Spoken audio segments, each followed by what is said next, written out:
दोस्तों, आचार्य चाणक्य कहते हैं, अपने जीवन की ये 5 बातें कभी भी किसी से भी नहीं कहनी चाहिए। यदि आप कहते हैं तो लोग आपका फायदा उठा सकते हैं और आपकी हंसी भी हो सकती है। इसलिए इनके आने से पहले ही इन 5 बातों को समझकर गुप्त रखना चाहिए। तो आइए जानते हैं वे 5 बातें कौन कौन सी हैं जो हमें किसी से भी नहीं कहनी चाहिए। उनमें से पहला है अर्थनाशम।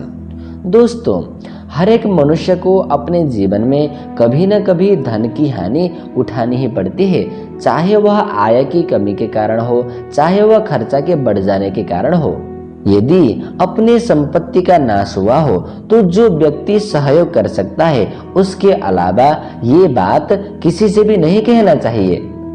दूसरा है मनस्तापम।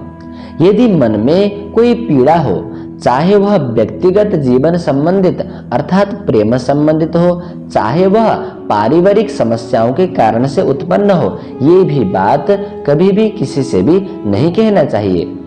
तीसरा है गृहे दुश्चरितानि च। यदि अपने घर के अंदर लड़ाई झगड़े और गाली गलौज होते हैं तो ये भी बात अपने परिवार से बाहर के लोगों को ज्ञात नहीं होना चाहिए। साथ में अपने परिवार की और स्वजनों की जो कमी कमजोरियां हैं, वे भी बात अपने परिवार से बाहर के लोगों को नहीं बताना चाहिए। यदि आपसे जलने वाले लोग परिवार की कमी कमजोरियों को समझेंगे तो वे मर्मस्थान को भेदने में पीछे नहीं हटेंगे।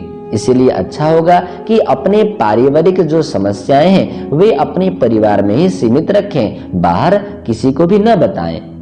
चौथा है वंचनम, अर्थात कभी किसी के द्वारा ठगे जाने की बात भी किसी से भी नहीं कहना चाहिए। और साथ में 5वां है अपमानम। यदि किसी के द्वारा आपको अपमानित होना पड़े, चाहे अपने परिवार में, चाहे मालिक के द्वारा, चाहे किसी भी स्त्री के द्वारा यदि अपमानित होना पड़े, तो ये भी बात कभी भी किसी के साथ में भी नहीं कहना चाहिए। यदि ये 5 बातें किसी शत्रु को ज्ञात हो जाए तो वह आपका फायदा उठाने से और आपकी हंसी करने से पीछे नहीं हटेगा। इसलिए अच्छा होगा कि ये 5 बातें हमेशा अपने जीवन में गुप्त रखें, किसी से भी न बताएं।